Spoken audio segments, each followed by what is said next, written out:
Hello everyone, welcome to Beyond the Pulpit. We know that the reality is that there's only so much time we have during our church services, but there's always more to talk about. That's why we're taking the conversation beyond the pulpit. This is where we dive deeper into conversations we wish we had more time for. This is Paolo Punzalan, and together with our pastors from Victory BGC, we're excited to talk about faith, life, church, and the questions that matter to you. Join us every first and third Wednesday of the month for a new episode. We're glad you're here, and we hope you enjoy this time we have together. Welcome to episode 4 of our Beyond the Pulpit podcast. Today, our topic is mas madali. Don't worry guys. Kasi tapos na yun yung elections. Now, today we'll talk about Holy Week. I know Holy Week is a big thing in our nation. Our nation is very religious, and so for many years, yung Holy Week practice kasi it has been perpetuated. Generations na yan no? So, si Pastor Mark and Pastor Rev, they're still with me now, and we want to hear them, hear from them, and your thoughts about Holy Week. Paano nga ba? How did you celebrate Holy Week when you were young? Sino ba mauna sa inyo, Pastor Mark or Pastor Rev? Sige, ako na siguro. Well, alam niyo naman guys, I was not born and raised in the Philippines. Oh, really? From the nation I was born and raised in Iloilo. So, Iloilo. in Iloilo, when I was young, so in our town, there's this twin hills, no? At the outskirts of the town. And during Holy Week, people will go there. It's kind of like a pilgrimage. So we would walk there. Sa isang tuktok ng hill na yon, there's this big cross. Ooh. So pupunta ka doon. So ako bata pa, ang alam ko lang, pupunta kami doon. Ganun. Enjoy lang ako because may mga kasama ko yung mga pinsan ko, mga kaibigan. It's like a family thing. It's a town thing. So ang hindi ko alam, nagpe-pray pala yung mga tao doon. Okay, pagdating doon. And then may stations of the cross. Paakyat doon sa hill na yon. So, alam ko may Stations of the Cross, pero later on ko na lang nalaman na you go there to pray when nung mga grade, na ako, 4, ganon. So, and then, naalala ko rin nun, yung lola ko, nagpe-prepare siya ng food kasi there's this mass wherein it's an early morning mass, and after that, meron sa loob ng simbahan na 12 apostles. So, nakasuot sila ng parang gano'n. Talagang parang apostle. They represent the naka-costume. apostles, naka-costume sila. And then after that mass, pupunta sila sa bahay ng lola ko, kakain sila doon. Ganun. Naalala ko nga, there was a time na parang ang priest pa nga in one of the mass, parang he washed the feet of those apostles. Parang ganon. So, enjoy yung Holy Week. And what day was that during Holy Week? You know what? I totally forgot. Or yung you going up the hill? Going up the hill, I think Thursday? that was Thursday or a Friday or ganon.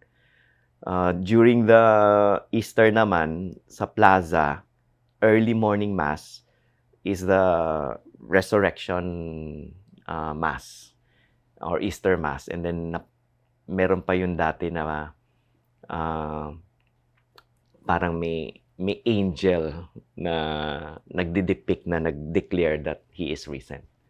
Ganon. So, yun yung memories ko nung bata pa ako. Later, parang hindi kami lumalabas. Yung nagbabakasyon, hindi ganon. It's all there. And the whole family is involved with the celebration of the Holy Week sa simbahan, sa pilgrimage na yon, procession, mga ganon. Lately ka na lang lumalabas? lately na lang naging uso yung mga tao pupunta sa beach, sa Bora, sa mga ganon. Saan kayo pupunta? Nung ngayon, yung Holy Week na doon? Siguro this Holy Week, dyan lang kami sa... Paris? Local lang kami. Cuarto Princesa. Bahay lang kami. Yung mga anak ko, ganun, Holy Week sa amin bahay. We don't usually go out because we love Metro Manila during the Holy Week. Oo, walang traffic eh. Walang traffic. Yes. Nice. Ganun. Pastor Mark, anong... Ako naman, kasi we grew up I grew up in a very religious background. Yung lola ko, ito yung naka-purple. Wow. Pupunta ng madaling araw sa simbahan. So, yung bahay din namin nun, nagiging isa rin siya sa mga parang Station of the Cross, no? May iwan yung rebulto sa bahay namin. So, pag sinabi mong Holy Week, the first thing that comes to mind ng bata ko is the Ten Commandments by Charles. Yung movie. The movie! Oh, Ano yun? Si Charlton Heston. Oh, Yes, bago Charles. mag Good Friday, kasi pag Good Friday wala nang wala nang palabas. So pinapalabas na yun. No? So every year yun. So yung theology ko, Dun. dun galing. When it comes to the Old Testament and the Ten Commandments, yun yung parang filter ko. So pag nagbabasa siyempre sa school, Catholic school, may babasa kayo ng Bible, laging may Ten Commandments. Yun ang pang filter ko noon. Doon ko kinukuha yung theology ko, no? Kay Charlton Heston. So every every year yun. And then pagka Friday na, wala nang yun. Kumbaga, wala nang movie, wala na, pati, kasi channels naman nung konti lang, wala pang mga HBO, Disney Plus, wala pang mga Netflix, talagang ilang channels lang ba? Local channels na yun O konti lang. So wala ka naman mapanood. Sarado na rin lahat. Bata kami, medyo active kami, no? We play basketball outside. Pero bawal. Bawal masugatan. Bawal maglabas, pag nasugatan ka, hindi na raw gagaling. Kasi patay si Jesus. Diba? So, yun yung mga parang kinalakihan ko na mga, so ako nag-iisip ako, bakit? Ba't hindi siya gagaling? Diba? Kasi patay si Jesus. Din sabi ng isang tita ko, kumaniwala dyan. Hindi naman taon-taon namamatay si Jesus. So, sabi ko, that makes sense. So, yun yung yung mindset ko nun. So, ngayon, I have a family of my own. Kami naman, sa lang kami, Casa Tusoy. Bira rin kami mag-travel because, ako, I'm a homebody. I enjoy staying Si Wina at home. ba, homebody? Siya, mas gusto nun lumabas. Pero, road trips, gano'n? pero dahil ngayon, nang single siguro siya. Ngayon, dahil ipapahinga na lang niya. So, doon lang kami sa bahay. Ngayon kasi, di ba, may Netflix na kasi. Dami. But I think, the opportunity lang since everyone is in the mode, the whole nation of the Philippines is in the mode of Holy Week. celebrating Holy Week. I guess there's an opportunity to talk about the value of the death and burial and resurrection of Jesus Christ to the kids. Yeah. So the way we talk about Christmas, dapat ganun din kasi without the resurrection, sayang yung faith natin, baliwala, no? We are, kumbaga, in vain lahat ng ginagawa natin. So, it's an opportunity to tell them. And then, pagdating ng Sunday, the rest of the world is celebrating Easter egg. Bunny. Diba? So, parang ang layo, no? From the suffering of Jesus, His death, and then pagdating sa resurrection, hindi na siya, bunny na. So again, no, it's another point of discussion. Yeah. Baka alam ni Pastor Rebel, ano ba ang history ng bunny? Hindi ko alam. Si Bugs lang kasi nung bata ko, si Bugs lang naman yung paborito kong bunny. Di ba? Kasi some Christians, pero maganda they yung don't like yan. Yung may mga ibang Christians, they say, Happy Easter. Hindi, Pastor. Happy Resurrection Sunday. So, yung they become technical on that term na... sige, pag-aralan ko bro kung ano maganda yan. Next discussion pero maganda yung sinabi ni Pastor Mark, no? Kasi like for example, I think the reason why Christmas is a big thing is because it's very commercialized. Yeah. Pero the early church celebrated more the resurrection than the birth. Later na lang yung Christmas na Wait, are you saying they had something like similar to Holy Week before? Or No, every Sunday when they gather, when they gather, it's Resurrection uh, Sunday. it's the That's the interesting. resurrection. And even in the preaching, pag tinignan mo yung mga letters of Paul and the other writers, resurrection yung ini-emphasize nila. Kasi yun yung pinaka-big deal eh. Yeah. Wala kasing first time eh. Alam mo yun? Maraming So, pinanganak. Pinanganak, pero Pero yung nag-resurrect. kaya nga and Pumunta sa the heaven. resurrection that they were talking about is not the spiritual resurrection na sinasabi ngayon ng iba, di ba? Kasi when Paul was preaching about that in Athens, in the Areopagus ba yun? Di ba yung iba nag-umalma na? Resurrection? Parang ano yan? If Paul was just saying it's the spiritual resurrection, walang aalma doon because mga Greeks mga yun eh. Ang ano sa kanila is the spirit is talagang The one that's alive. the one that's alive. The material is So you're saying pag resurrection to our It's really hearers, it's the body and the spirit alive. physical no? resurrection talaga. So nung yun. nabuhay si Jesus, hindi lang spirito yun. Mm. Yung body niya, di ba? Yeah. Kasama niya. Anastasis. Ah. Diba? And then, nag-ascend na siya. Oo. So, magandang ano yan, Pastor Mark, na what if, as a movement, we bigyan din talaga natin ng ika nga, yung the celebration of Easter. May exchange Ganun. gift. Exchange gift. Ano exchange gift? Easter egg. Pero empty. Pero empty ba? Kasi empty tomb. Oh. Wow, wala man lang tsokolate. I guess that's a way to, some people, they use that as an illustration.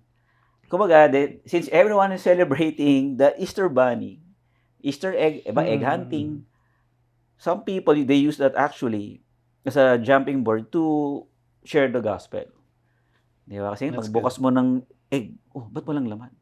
Empty. It's a picture of the empty tomb. The Kasi empty sa kids church kasi Kids ganun. church eh. Yeah, Oh, kids that's Galing church. eh, no? Yung mga object lessons. Yeah. Okay. Galing. So walang candy. Naisip ko lang kung ako bata. Parang, what a downer. Magbukas mo empty. Ako, I remember, ang dami kong sinalihan na Easter egg. Konti lang yung nakikita ko. Ganun. Nauunahan ako ng mga bata. Like, siguro mga 3 or 4 eggs lang. Oh. Pero totoo yan, kasi Sunday Easter egg yan. I remember naman, nung Holy Week sa amin, yung bisita iglesia. Did you do that? In Manila kasi, some do that. Eh. Like, Isa lang kasi. isa lang kasi sa Iloilo eh. Yung, In our in town, your town. isa lang ang When I... pupunta kami sa ibang town, bro, pag gano'n, ang layo nun. Oh, yung bisita iglesia, alam ng mga hearers natin yan, yung on a Thursday night, on a Thursday, you visit different chapels. In Metro Manila yan, sa Magallanes, pinunta namin, yung merong church sa may Green Hills, Sanctuario de San Jose, Sanctuario de San Antonio, UNP, may ano dyan eh. So that's what I remember when I was young. Thursday night, and then it will end mga midnight. We just go around and pray. And then yung tama, Friday or Black Saturday, bawal mabas. Bawal maligo. Bawal maligo. Black Saturday sa amin, usually. But I still played. And then the Sunday was a big thing. Reunion with Easter. Celebration. Oo. Alam mo, nung bata ko, parang hindi ako nakapag-ganyan, yung egg hunt. Parang hindi Talaga? uso sa Ano amin. hinahunt niyo doon? Hindi uso sa... So, Parang hindi Wow. uso sa... Hindi Bear. uso sa nation namin, bro, yung egg hunt, yung Easter egg. Parang walang ganun. Kasi manok yung inasal. inasal, no? Nag-fast ka? Did you practice it during the Holy Week? Like, Well, kasi some, well, diba? the fasting naman... They don't eat pork, eh. Yeah, Abstain. yun yung fasting. You abstain from eating pork and meat, ganun. Did you do it? As a kid, yes. Hmm? But we still eat veggies. Yeah. Ganun. Not from pork lang, abstain. Abstain lang from meat and pork. Ganun lang. Yeah. Meat and Kailan pork. turning point sa'yo, Pastor Reb, na kasi you've been doing those things, right? When did you become a Christian? Like, Kasi I'm sure when each one of us, we get converted and we profess Jesus, so we became born again Christians when of course the practices changed, right? Kailan ka naging Christian? Paano ka naging Christian? Well, somebody invited me to Victory. Background, I was having ang isa sa mga primary nabago sa akin nung nagkaroon ako ng relationship with our Lord is the identity. Ganon. So I grew up in a home full of love, full of goodness. I had a wonderful childhood. I grew up in my grandparents' home, father's side. I also pupunta rin ako sa bahay ng grandparents ko on my mother's side. Pero ang kulang kasi doon sa akin is that my parents separated. So kahit gaano ka grabe yung binubuhos na pagmamahal ng grandparents ko, even my dad, my uncles, my aunts. You know, at a certain point you come to this point in your life wherein you start asking questions. Wait, Pastor, did you stay with your daddy? Or I stayed with my dad. Ganon. Well, I stayed with my grandparents and then my dad went back later on. Both of them went away kasi. Parents ng daddy mo yan? Parents ng daddy ko. So, after that, you start asking questions about who you are, why did this happen, ikaw ba yung problema, kaya sila nagkahiwala, yung mga ganon. And then, college years, first year college, somebody invited me to Victory. So, I went there and then, even if I grew up in a religious home like Pastor Mark, altar boy, ganon, with my lola, prayers every... Sakristan ka? Sakristan, no. Wala sa mukha, pero naging sakristan po. Grabe. Wow. Ganon. And Magpapari ka dapat? Hindi naman. I wanted to be either a priest or a missionary. Oh, okay. Ngayon. Kasi yung dad ko din, nag-aral din yan sa, seminary. Sabi ko pa nga sa kanya dati, sabi ko, pa, sayang hindi ka naging priest. Sana kung naging priest ka, ako yung sakristan mo. Kung naging priest siya, wala. Tumawa sila lahat. Sabi ko, tumawa. Ba't sila tumawa? Yung pala yun. But anyway, so when somebody invited me to Victory and doon ko na about being saved by grace through faith, about relationship with Jesus, more than just a religion. And the Holy Spirit convicted me. The one who did the altar call was Pastor Ferdy at that time. Wow. The late Bishop The late Bishop Ferdy. Kaya hindi ko malilimutan yon. And yung niya is, today if you hear His voice, harden not your heart. So, after that, I repented of my sins, trusted in the Lord Jesus to give me the identity that I've been looking for. And doon ko na realize how blessed, how loved I am. No, because kasi yung hinahanap mo minsan yung wala sa iyo di ba? So parang siguro kung hindi naghiwalay yung parents ko, ganito na ako ngayon. Siguro kung hindi sila siguro there's something wrong with me. Bakit umalis yung si mama? Ganun. So later on na lang na as the Lord restored me and I was able to forgive my parents and also ask for forgiveness. And yun, basically it's the identity. Yun yung binago talaga sa akin. Sinecure ako ni God doon of who I am in His sight. And His goodness and graciousness in my life. Kaya isa sa mga ko yan pag yung marriage ngayon, yung mga mag-asawa, talagang it hurts pag nakikita mo na parang hindi na sila magkasundo, parang gusto nila maghiwalay na. And kasi naranasan ko on the perspective of a child. Yeah. So yun. Wow. Pastor Mark. Medyo similar kami. I grew up in a solo parent home. My parents separated when I think I was in high school during that time. Yung papa ko kasi, lagi naman nasa abroad din yun. He works in Saudi, sa bank. So, umuwi lang yun, tapos mga 1 week lang yun, tapos wala na ulit. So, ako naman, parang ganun din naman. Lagi naman siyang wala dito, no? Pero the moment that they officially separated, yung nagsulian ng kandila, sinala ko nun, binigay ng mami ko sa akin yung mga lahat ng mga alahas, wedding ring na galing sa papa ko. Ito, bigay mo to sa tatay mo. So, yung papa ko natutulog sa kwarto ko. So, nang binigay ko yun, the following day, talagang officially separated na sila. How young were you? High school. Wow. First year high school. No? So, parang, sa TV ko lang napapanood to Tapos ako ngayon, I'm experiencing that. Diba? And I guess the question is always, bakit ako? Sana yung kapitbahay ko na lang. Sana yung pahila na lang. Bakit ako pa? Naging paniki ka. Oo. Oh, Ba't ako? ba't? Naging paniki. No? So, naghanap pa ng nagturo pa ng kapitbahay. But I guess the effect on me, it hardened my heart. I became bitter, angry at the world. I hated my dad. In fact, I cursed him. I wish him dead. Lord, yung eroplano sa nito, mag-crash landing, para mamatay na to.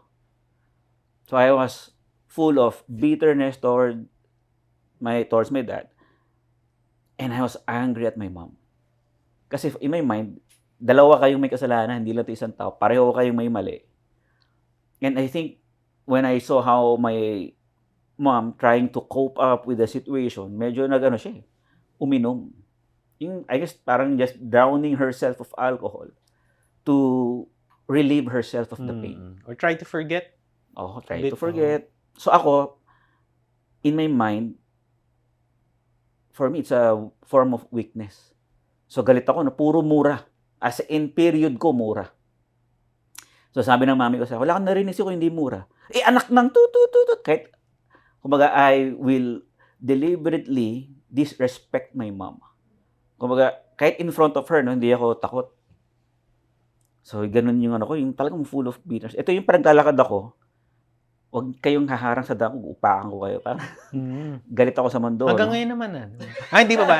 Binago na. Diba? So, and then, pagka pinag-uusapan about family, I would change the topic. So, yung heart ko naging bato na. As in, I don't have any emotions.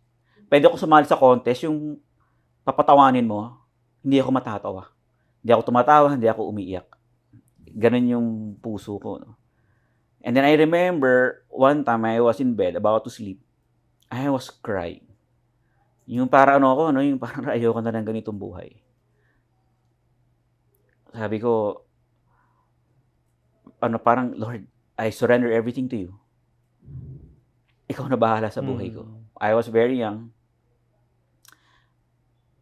And then fast forward, no, na totoo talaga yung it is not us looking for Jesus. Kasi hindi naman siya nawawala But it's Jesus really searching for us, reaching out to us. When I prayed that prayer, when I was in college already, medyo mahilig din ako mag-aral Medyo, naman tayo, studios. So, meron kaming parang test yata, or test or quiz. It's a group test. So, yung mga ka-group ko, inaasahan nila nag-aral ako. Dahil group naman yun, inaasahan ko nag-aral din sila. So, in other words, bagsak kaming lahat. Nagkakasisihan kami. Umasa kayo sa wala. Sabi ko, ba't di kayo nag-aral? Kasi akala ko mag-aaral ka akala ko rin mag-aaral ka. So, bagsak kaming lahat. So, medyo hindi ko matake yun na, pambihira, may bagsak ako Parang hindi ko matake. And then that teacher said, meron parang there is a seminar on entrepreneurship. For those who failed, if you want plus points, attend this seminar. So ako, syempre, hindi ko matanggap bumagsak ako sa test. Umattend ako. And then, sila R.D. Abelio, mga from church, yung nagbigay ng seminar. No? Doon ko sila nakilala. Kay RD.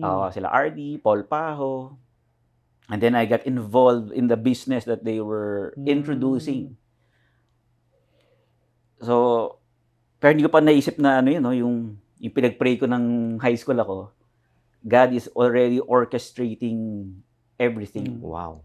Product ka pala ng campus ministry din, Pastor Mark. Pero hindi sila campus missionary. Oo. But I got reached out. I got reached out in the In the campus. campus. So, Ikaw rin. Mhm. Pastor Reb. ang ano lang, dahil medyo loyal ako dun sa religion na kung nasa kasi that's my personality medyo loyalist na hindi ako basta-basta na sway. So I got involved in business. Ayan na, na-meet ko na sila, Pastor Joy Bonifacio, Pastor Ariel Marquez wasn't a pastor during that time. He was the accountant of Victory. So, siya yung lagi kong ka-interaction. He became my first mentor. Okay. So, yan. Pag after business meeting no, they would share the gospel to me. Pag during lunch, ako naman, yun na naman tayo. Okay na ako sa business Tapos, i-share pa ng gospel, di ba? Ano ba to? But through that, God spared me from vices. Wala akong bisyo. Smoking, drinking, drugs.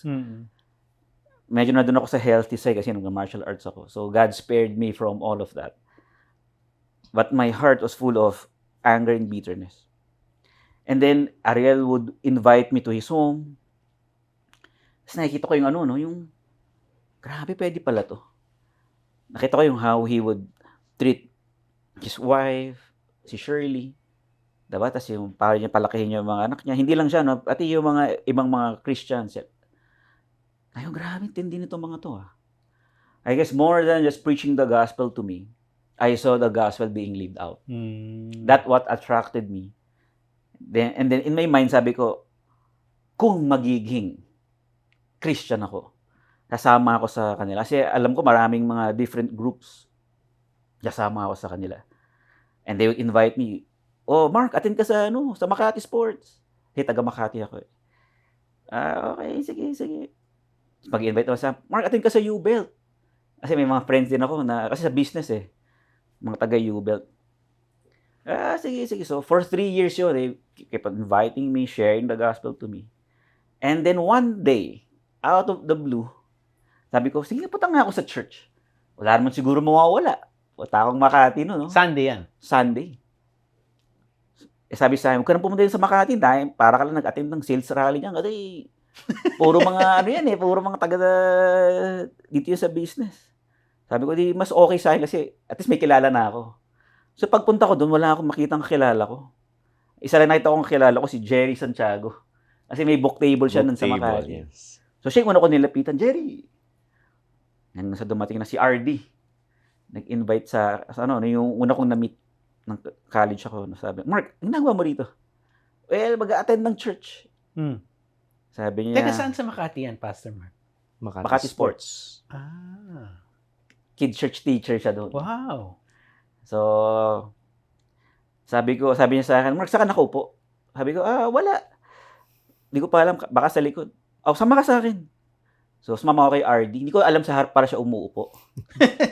So, pag upo niya sa harap, sabi ko, isa niya ako nito, So, medyo talagang awkward. Kasi first time to attend a born-again worship service sa harap. Sabi ni Pastor Joey, Mark, ano gagawin mo dito? Ito, attend ng service. So, I was sitting in front. RD was on my left. And then, Pastor Alvin Supan was on my right. So, di nag-worship na, nagulat ako kasi live band. Sabi ko, live band, grabe. Lahat kumakanta, lahat involved na yung I felt God's presence. So, during worship, nakataas lahat ng kamay. So, ako, taas din ako ng kamay. Pero meron akong narinig na boses, kapal ng mukha nito. Kabago-bago, taas-taas ng kamay. So, binaba ako. Tapos minarinote ng boses, kapal naman ng mukha nito. Lahat na nga nakataas ng kamay, siya nakababa. So, ganun ako. I don't know how to, I guess, be with the Christian people, attending the service. So, after the service, ang conclusion ko, I felt God's presence and aminado ako, ang layo ng difference. Mas maganda to compared to where I attend. Pero dahil nga loyalist ako, okay lang, I still go to the, saan ako nag-attend na church? Monday, so kasama ko yung mga kasama ko sa business.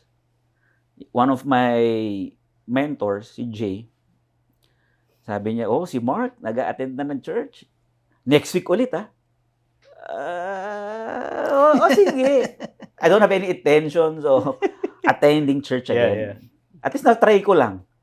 Aminado ko, maganda, pero I don't have any intention of going back. Sabi niya, next week ulit, ha? Ako naman, sige, siguro mawawala kung attend ako ulit. Pag-attend ko ulit, yun na. Na-plug in na ako sa small group. Under Jean Manawis. Lahat couples, ako lang yung nag-iisang single doon. So, hiwalay sila ng wife niya ni Yoli na group, no? So, yung mga wives, tas kay Jean, yung mga husbands. Ako lang yung nag-iisang single doon sa... So, dahil na-plug in ako sa small group, wala na akong kawala. And looking back, before I joined Victory, di ba sabi ko, no, yung God was reaching out to me. Because before that, sa business, si Paul Paho was joining the missions team to Afghanistan. So he was planning to give me his business, yung mga ginagamit niya sa business, iiwan niya na sa akin. Sabi ng mami niya, ba't mo ibigay kay Mark to? Luma na to, ah. Basta bigay mo na lang. So, pagpunta ako sa bahay nila to get it, yung mami niya kasi Christian talaga. No? So, kausap, kamusta. And then, okay lang ba, Mark, if I can pray for you? Ako naman, yeah, sure. Pray lang naman eh. I want you to repeat this prayer. So, may yung prayer niya, born again. Born again, sabi dito. So, pagbalik ko dun sa business namin, sabi ko, labo ng mga minipol. Ang bira rin, born again sinasabi nun na sa prayer. Ang bira, yun ah. And then, Ariel Marquez, in-invite ako sabi niya, there's a men's meeting sa Ultra. I want you to attend. Ako naman. So, I invited some people sa business to attend also. Pagpunta ko sa labas, sabi ko, Christian gathering pala to. Naisahan ko na Ariel ah. So, ayoko nang pumunta. Kaya lang naalala ko, I invited people. Masisira naman yung integrity ko pag hindi ako pumunta, saan doon sila. So ako naman, paano kung wala talaga sila? Sayang naman yung oras ko pumunta ako, pero masayang yung integrity ko pag dumating sila, ako yung wala. Kasi nag-invite ako. So I attended. And then the preacher did an altar call. I responded to I went in front. Wow. So I prayed when I was in high school, surrendering my life to the Lord. The mom of Paul Paho trying to, sharing the gospel to me. And then I attended that men's meeting. Right. God was really reaching out. But how young were you na? You're done na with college? Na yan? Sa business na yan. Nag-business na ako. So, sabi ko, grabe talaga si Lord, no? Then nagtuloy-tuloy na ako sa pag-attend ng worship service, no? And then, after, I think, 3 months of attending, tinanong ako ng isa namin kasama sa small group, I don't know if you still remember, Larry Nesperos. Siya yung head usher that time. Sabi niya, Mark, wow. Did you pray the sinner's prayer already? Yeah. Sabi ko, ano yun? Giving your life to the Lord. Sabi ko, parang 3 beses ko na yata ginawa yun. Kailan? Hindi ko na maalala. Sabi niya, okay lang ba if you want to make this day the official day? Kasi, pag tinanong mo ko, ito yung spiritual birthday ko, so siya, lahat sila alam nila. So ako naman, sige. That was August 29, 1999. So we pray that, kumbaga, at least talagang making it official na not just saying the words, but fully living out that prayer of surrendering your life to the Lord. Kasi yung iba, diba, pinray mo lang, pero wala nga naman internal change. Yeah. So eto, nang binigay ko surrender ko kay Lord, ang unang-unang noticeable na nangyari sa akin, I stopped cursing. Hindi na ako nagka-curse. Parang instantaneous yun. Wow. And then, unti-unti na, no? Disciple. Actually, sobrang naging legalistic pa ako, kakabasa ng Bible, no? So, sa bahay namin, bawal yan, mali yan. Di yan, wala yan sa Bible. Ganon ako. Hindi nag-away kami ng ate ko. Sabi ng ate ko, kung yun na pinaniwala mo, di dyan ka. Basta kami, dito kami. Ako naman, tabak of my mind. Bahala kasi, piano kayo papunta. Ayaw nyo mag-change. Tapos pag-upo ko, mababasa na ako, mag-aaral na ako, mag-purple book na ako. Wow. Nasagutan ko na eh. And I just hear the Holy Spirit saying to me, if you want to reach out to your family, sabi niya, instead of just preaching the gospel, how about you try living out the gospel? Mapakita mo how much I changed you. Na medyo na ano ko ron. Na-humble ako doon. Oo nga, no? So, ganun yung parang pakita mo sa kanila. Gospel demonstration. Oo, na nabago ka na. Instead of just parang policing them, yung do's and don'ts, pakita mo yung change of heart. So, yun yung parang significant. No, ngayon, di ba sabi ko, hindi ako umiiyak. Eto, for some reason, pag may mga movies about father and son or about family, naiiyak na ako. Hindi mo ganito dati. Ba't ngayon umiiyak na ako? So, God changed my heart of stone to heart of flesh. And then I was so arrogant looking at how my mom trying to cope up with the pain. Diba? Ginajudge ko yung mami ko nun eh. Tapos naging magulang na ako, no? Dalawa na kami ng wife ni Wina, nagpapalaki ng anak namin. Hirap na hirap kami. Tapos sabi ko, grabe, no? Kung dalawa na kami, hirap na hirap magpalaki ng 3 bata. What more yung nanay ko, siya lang mag-isa. Tapos 3 kami pinapalaki niya, no? So it really humbled me. And I begin to appreciate my mom more. Na she was just trying her very best to raise up 3 of us. Eh, wala namang parenting seminar sa kanila. No? Yung talagang on your own. So parang na-humble lang ako na deeper appreciation of the pain and my mom doing her very best. Tsaka sa family namin, we don't say I love you to one another. That's the kind of culture I grew up with. Kasi nalala ko, umuwi yung papa ko nun. Christian na ako. Sabi ko, prayer ko yun, Lord, sana magkita ulit kami ng papa ko. So that I can tell him that I have forgiven him already. So, we don't have any means to contact him. But just one day, umuwi. Sitong-tuwa na ako, no? Christian na ako nun. Kaya dahil culture nga namin, we don't say, I love you. So, hindi ako makapagsalita. Kasi, tatawanan ako ng mga pinsan, I love you. I love you. So, hindi ko masabi. Sabi ko, pag lumabas na lang kami, kami na lang nag-dinner, then I will tell him. Eh, hindi na nangyari yun. Kasi nang dumating pala siya, he wants my mom to sign the annulment papers. But my mom did not sign it. So, hindi na kami nagkita. So, wala kaming contact sa kanya. So, na-condemn ako. Sabi ko, Lord, I've been praying for this day to happen. And then you made it happen. Pero hindi ko ginawa yung dapat kong gawin. So, I repented and prayed again, Lord, nothing is impossible with you. You are a God of more than second chances. I pray for a miracle again. Na magkita ulit kami. I don't know where to contact him, Lord. But Lord, I pray. Give me another opportunity. Yeah. So, fast forward, kakasal na kami ni Wina. Nandun kami sa Mega Mall. Naghahanap kami ng mga... Kasal na kayo? Hindi pa, kakasal pa lang. Mga tela-tela. So, nasa Mega Mall kami. Sabi ko kay Wina. Kilala ko yun, no? Yung gwapong nakatayo na yun. Kilala ko yun. Sabi ko, tatay ko yun. Imagine ang dami-dami tao sa Mega Mall, di ba? So, nakita ko, nilapitan ko. Sabi ko, pa, tinignan ako simula ulo hanggang pa. Yung parang nahihiya. Kasi kasama siya yung babae. Sabi ko, anak niyo ho ako? Wow. So, kamusta? Eh ngayon, syempre medyo nag-mature na rin ako as a Christian, di ba? Saka yung prayer ko kay Lord, magkita ulit kami. Sinabi ko agad siya, pa, I just want to tell you something. I want to let you know that I have forgiven you. And I know it's, kumbaga, kayong dalawa yung at fault. But I just want to let you know, I've forgiven you already. And then we had dinner. Tapos pag uwi ko, kinito sa mama ko yun, hulahan mo, sino nakita ko? Diba? And then sabi ko, I want to invite him sa wedding. Sabi ng mami, ba't may invite niya? Huwag mo na-invite yan. Sabi ko, papa ko pa rin naman yun eh. So I invited him to our wedding.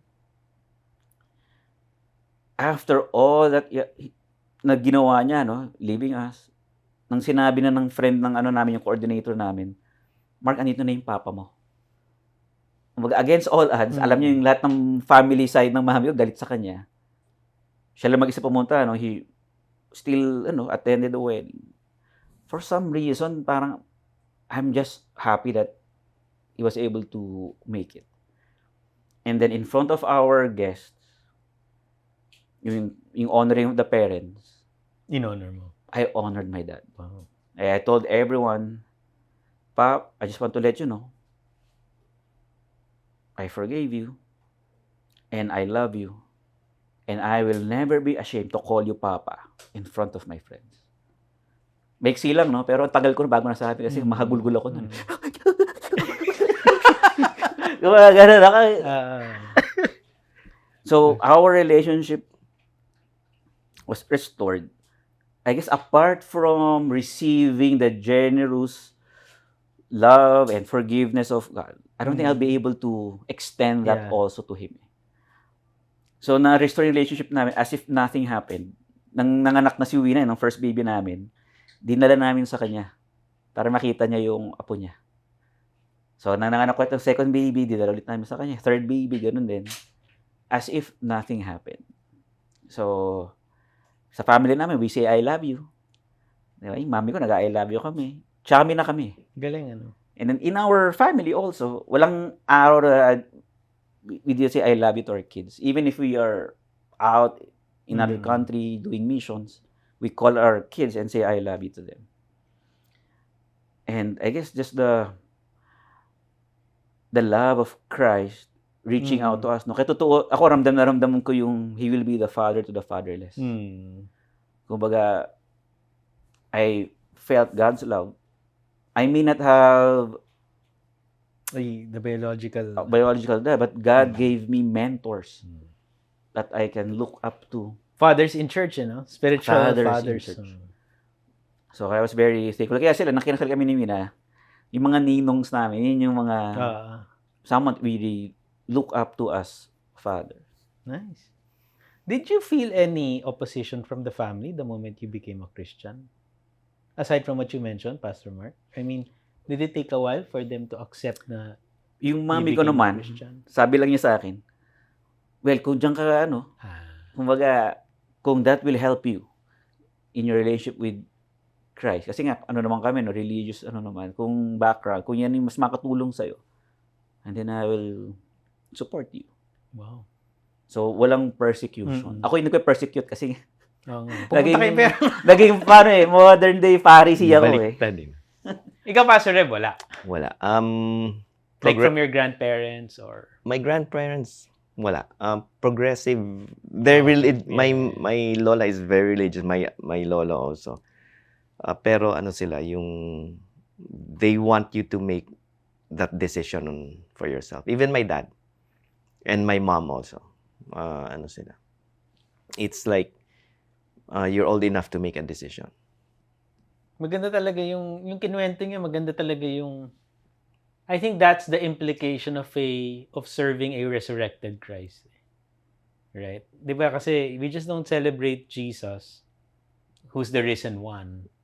But how is it lived out in a believer's life? But what you shared to our today, ikaw, bro. Ako? Kasi artista ako dati. Tama, nakikita nga kita. Perfect na siya na doon. You know what's interesting, and a lot of people don't know. My Pastor Paulo is my brother-in-law. So si Pastor Paulo, I was 12 years old, 13. He made me watch. He was courting Jen. No, yung wife niya ngayon, sister ko yun eh. So, niligawan niya. So, in our house, he made me watch, alam niyo yung video na about yung backmasking? Mm. Nauso yun eh. Si Gary Greenwald. Hells Bells. Something like Ito, that, narinig di ba? Yung they will play a rock music and then they will backmask Rock it. and roll And seminar. then you will dati. hear satanic. I don't know how true is that. No? Yung, how accurate is that? Yung satanic voices within that rock music. Mhm. So I was watching it, but I did not know it was an evangelistic tool. Mm. So after that, si Pastor Pao shared the gospel to me. Diba? In short, of course, si Pastor Pao, you know him, he's very nice. But in short, the way I understood it, if you don't want to go to hell, like these people, Mm. it's like, you accept Jesus. Something like that. So, I did. 12, 13. I'm not sure if the motive was pure kasi he wanted to impress my sister. Mm. Hindi, joke lang. Of course it was. Si Pastor Paulo, just to honor him, he's an evangelist din yan. Oh. Grabe yan. Lahat ng hospital visits that I know of, whether, lalo na pag situation dire, he would preach the gospel. He will not hesitate. In fact, I don't know if he shared it, he should share it in one of the podcasts of before his father died.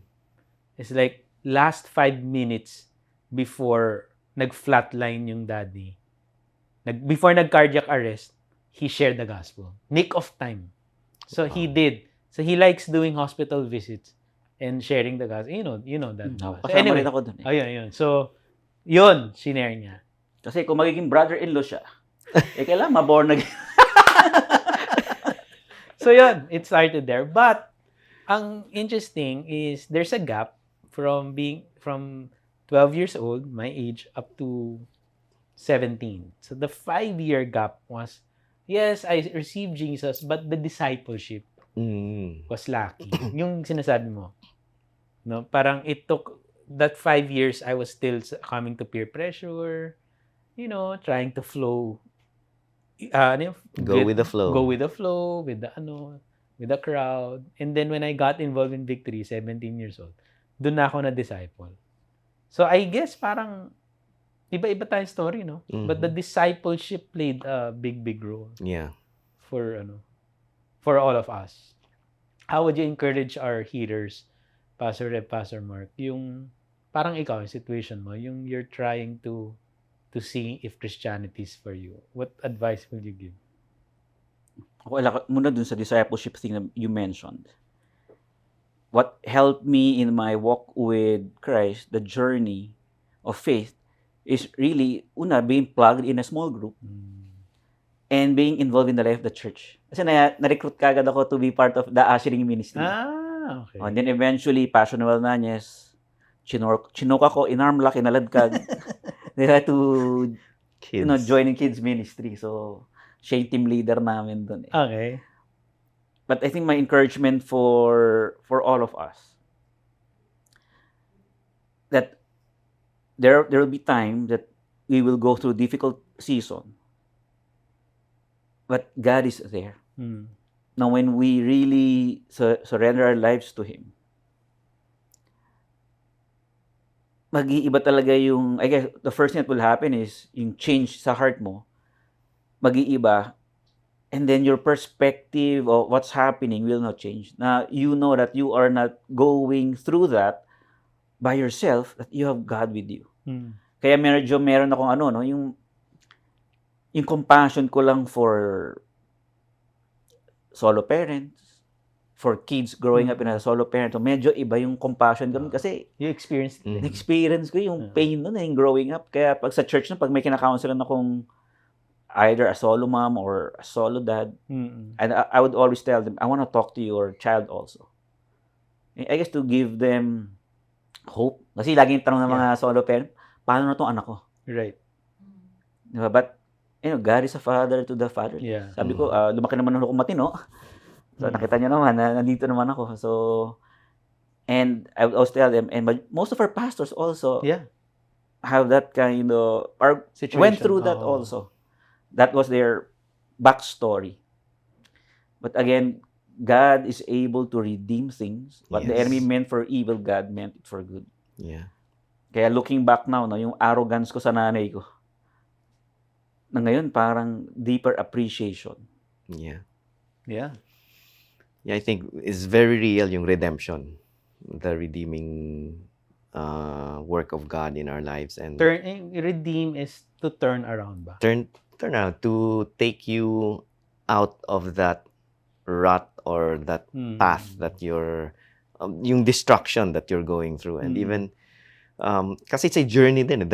There's a redemption in a sense na now you've been redeemed of your sin, that you're assured of your salvation. But the redemption also is a journey kasi 13 years old, 17 years old. So may journey ka doon, 'di ba? Na pinagdaanan mo because of wrong choices din. Hindi ka nagpa-disciple. So ako nag-backslide din ako because hindi ako nagpa-disciple. But when I started to take seriously discipleship, and yung sabi kasi ni, I think mas matalino si God siguro kaysa sa atin. No? Sinabi niya siguro na go and make I think yung sinabi niya na go and make disciples, be discipled, I think may point siya doon, no? Parang it doesn't make sense that we will believe in Jesus pero ayoko ng discipleship, no? I love Jesus but I don't love the church. That doesn't make sense because if we love Jesus, then we have to love what He loves. Yeah. And yung church life, no? So be part of that church life. Wow. I think may wisdom si God doon. May potential si God, no? Na may ano, parang kaya niya i-lead talaga. parang i-govern. tingin ko may ano siya, medyo so ano ko lang is there's really an urge pa rin kahit binigay mo ang buhay mo sa Panginoon, meron pa ring demonyo talaga magsasabi sa iyo na hindi kaya mo yan mag-isa. No? Hindi mo kailangang maging part diyan. Sayang lang oras mo diyan. Pero if we really follow Jesus, then we'll have to submit our will to His will. And hindi madali yun. Kaya kailangan natin ng people who will walk with us. So, at least Pastor Mark, may mga mentors, you have a victory group, you have people who would encourage you, correct you, yung ganon. So, mentors, ano lang. Minsan tormentors. Pero depende sa situation. it's really the power of that resurrected life. Ganon. If Jesus is dead, then there's no power in it. But He is alive. He is divine. So, yun ay sa akin. Ayos. Well, this is good. Thank you for sharing your testimony, Pastor Mark. Thank you, Pastor Pastor Ed. It Pat. ministered to me. It ministered, of Yeah. course, to our hearers. Mas nakilala ko kayo. I'm Tsaka sure mas nakilala pa Tsaka kayo. hindi na ako, bro, yung pag naglalakad si Pastor Mark, Yung upakan kita. hindi. Aalis na ako sa ano niya kasi, bro. Grabe. Baka- Oy, we have something prepared for our people. for the This weekend. coming Sunday. Please do come. We want to celebrate Resurrection Sunday. Yes. Ito po ang product ng resurrected Jesus. Praise God. Yung dalawang nagbago, di ba? So anyway, Pastor Patrick, no, Yes. I guess, naalala ko lang, no, when people kasi hear testimonies and they go through the same situation, ang mindset nila kagad parang instant, mabago lahat. Hindi naman, when I surrender my life to the Lord, kayo nga, may gap din, di ba? Yeah, yes. Hindi naman, it's still a journey. Journey talaga siya. Kasi minsan, parang kanya, binasa mo yung story ni Joseph. Biglang naging right hand man na siya ni Pharaoh. tagal nun. Pero hindi naman yun Oh. instantaneous. So when people hear testimonies like this, Yeah. gusto nila instantaneous, pero there's a process. My point is, trust the process. That's good. The process of God. Trust it. Trust God's process. Oh, Yes. trust God's process. Kumbaga, He's doing something. Yeah. Diba? Hindi naman siya yung parang pag-receive mo kay Lord, Okay na. bukas, smooth sailing na. Mm. Diba? Hindi naman ganun. But as you trust the process, you allow God to work in your heart, Mhm. it will change first your perspective of things. Na kahit na you're going through difficult times, iba na yung perspective mo because you know that Christ is with you. And eventually, God will just begin to unfold and make things work for you also. Well, praise God. All right. Well, thank you, gentlemen. Thank you, Pastor Mark. Thank you, Pastor Pat. Thank you for the privilege. Thank you for spending time with us today. I hope you enjoyed our extended time together. We would love to hear from you. And if you have any questions or topics you want us to discuss, you can reach us at beyondthepulpit@victorybgc.church. See you in our next episode.